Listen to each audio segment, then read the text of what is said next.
Hello. This is once again going to be a very special edition of Volcano Me.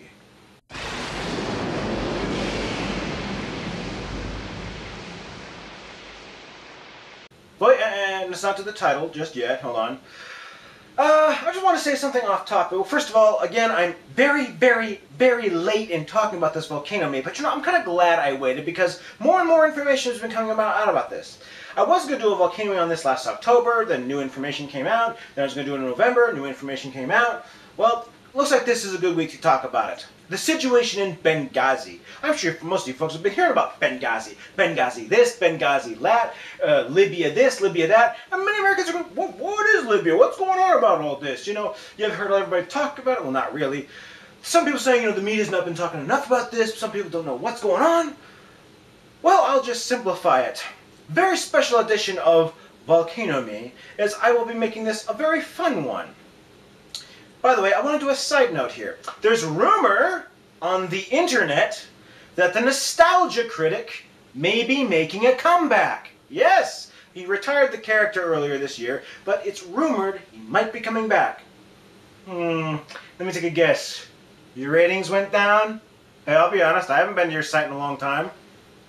So anyway, I'm going to do a very special edition of Volcano Me. I will have a homeless person tell us what really happened in Libya.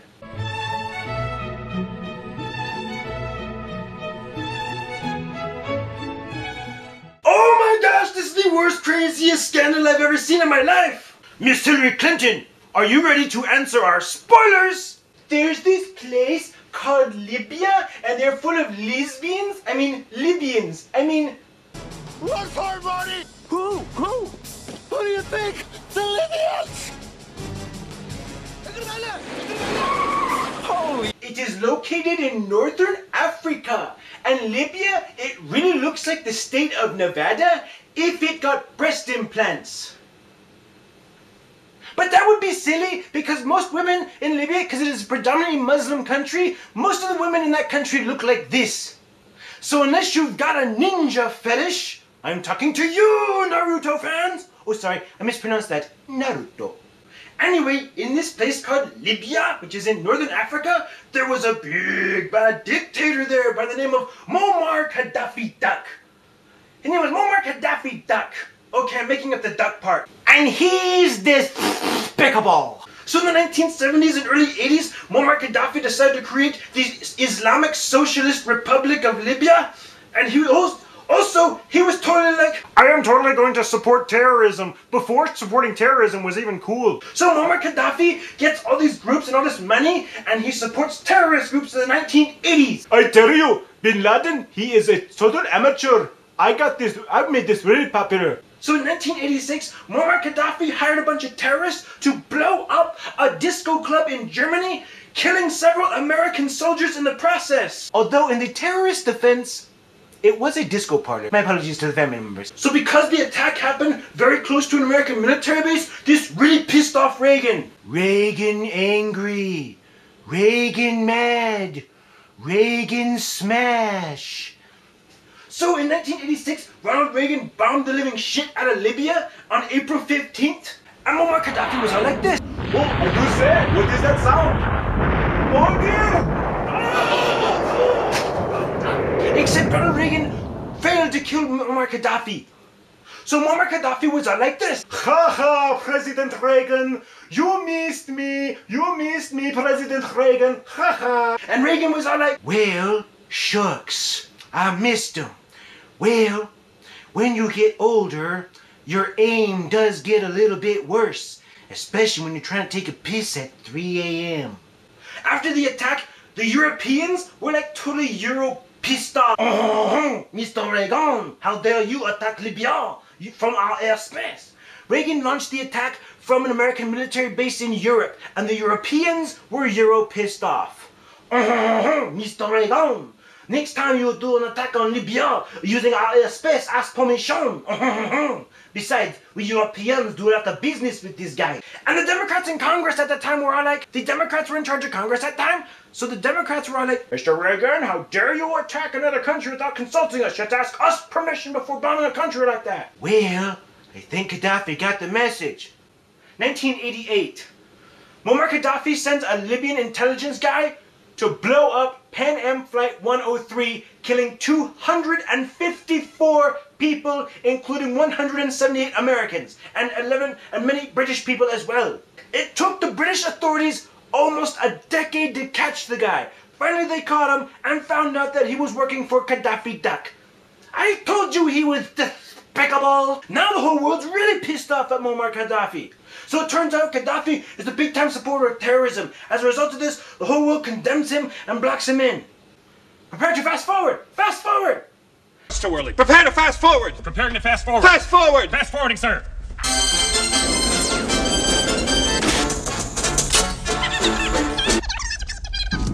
Early 2000s. Muammar Gaddafi, he's still kind of a supporter of terrorism, but he's kind of been behaving himself a little bit. He's not active in terrorism as much as he used to be. Early 2000s, September 11th happens. Muammar Gaddafi's all like, uh-oh, the Americans will think I did this. Quick, must condemn the attacks. Oh, the September 11th attacks? I totally condemn that. I had nothing to do with it. Nothing to do. 2003, Muammar Gaddafi notices what happened in Iraq and Afghanistan. Oh, did you notice George W. Bush? He attacked Iraq and Afghanistan. He just invaded them. Like that. I better get on the phone with him. So then in late 2003, Muammar Gaddafi made an announcement to the world that he had weapons of mass destruction. No, I'm dead serious. That actually happened. Go look it up. Wait, Mr. President Bush. I have weapons of mass destruction. Please do not invade my country. Well, that's fine, damn well and dandy there, Gaddafi Duck. I am kind of in the mommy mood. You promise to behave yourself and turn over them WMDs? Yes, America, please. I promise I'll behave myself. I'll stop supporting terrorism. I'll stop all that. Please, please, let's just have a little chat. Just don't invade my country. All right, okay, Gaddafi Duck. You got yourself a deal. If you can reform... I'm sending over my Secretary of State. And I'm sending over some people from the State Department who have a little chat with you and see how serious you are about being a reformer. So George W. Bush sends over Condoleezza Rice to meet several times with Muammar Gaddafi. All right, Mr. Rice, I would like to... be still my beating heart. Where have you been all my life, baby? No, seriously, go look that up. Muammar Gaddafi admitted on Christian Amanpour that he had a serious crush on Condoleezza Rice. Hello, I am Condoleezza Rice. I'd like to speak with Mr. Muammar Gaddafi, please. This is either going to come off as really, really funny or really, really racist. Either way, I will find out with the up or down arrows. Oh, Miss Condoleezza Rice, it is pleasure to meet you. I've always wanted to meet you. Just come, let us have a chat. So Condoleezza Rice is all like, now, Mr. Muammar Gaddafi, if you really are serious about peace, you need to see some seriousness here. First, you need to settle your settlement. You need to pay millions of dollars to the victims of terrorism that you have supported. Look, Ms. Rice, I am willing to make negotiations, you know. I don't want Libya to be invaded. I saw what happened to Saddam. First of all, you will have to turn in all those weapons of mass destruction that you said you claimed you have. Yes, I turn over. You're going to have to be a bit of a reformer, and you're going to have to open up your businesses to the outside world so that they can do business in Libya. Yes, I do that. Yes. And by the way, Mr. Muammar Gaddafi, you also have to promise that you have to stop supporting terrorism. Okay, I promise you will stop supporting terrorism. Okay, bye, Joe. We have a deal. It's like, wait a minute. Yes, thank you, Miss Condoleezza Rice. But I have one request for you. Just this.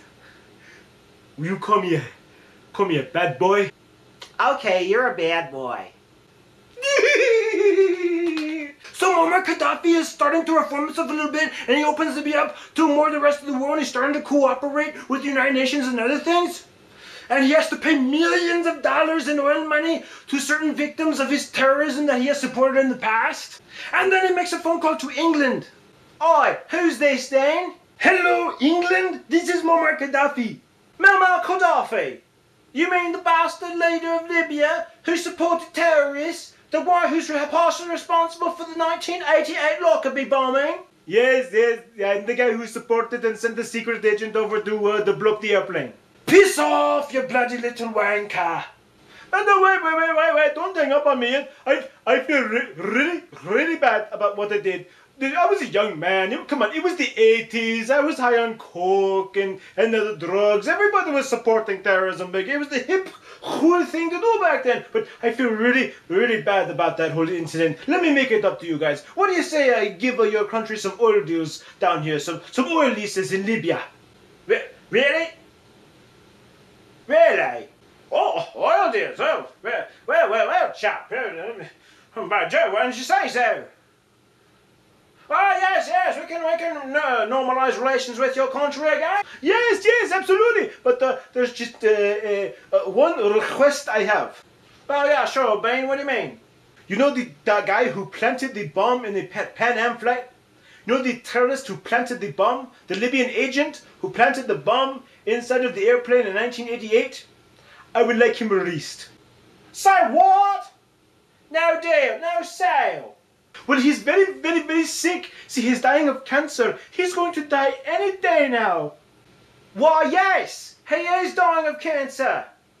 Yeah, he's going to die in prison. He killed 250 people. Yeah, dying in prison. That's the point. That's his punishment.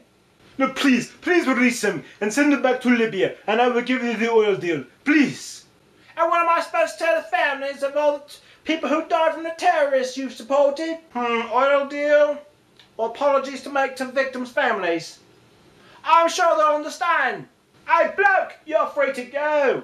Sucker. So then in the mid-2000s, England went ahead and did a deal with Muammar Gaddafi, the guy who blew up the Pan Am flight and killed 254 people in 1988. England just let him go. He was released from prison and sent back to Libya. I wish I were making that up. Wait, you're gonna love this. Guess how long he was in jail for, the Libyan terrorist? He was in jail, by the way, I know his name, I'm not gonna even bother to pronounce his name, okay? Guess how long he was in jail for? He was in jail for less than 7 years.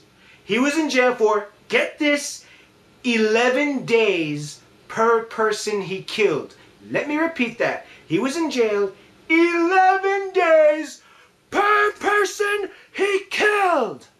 I have seen people with marijuana possession serve jail time longer than that.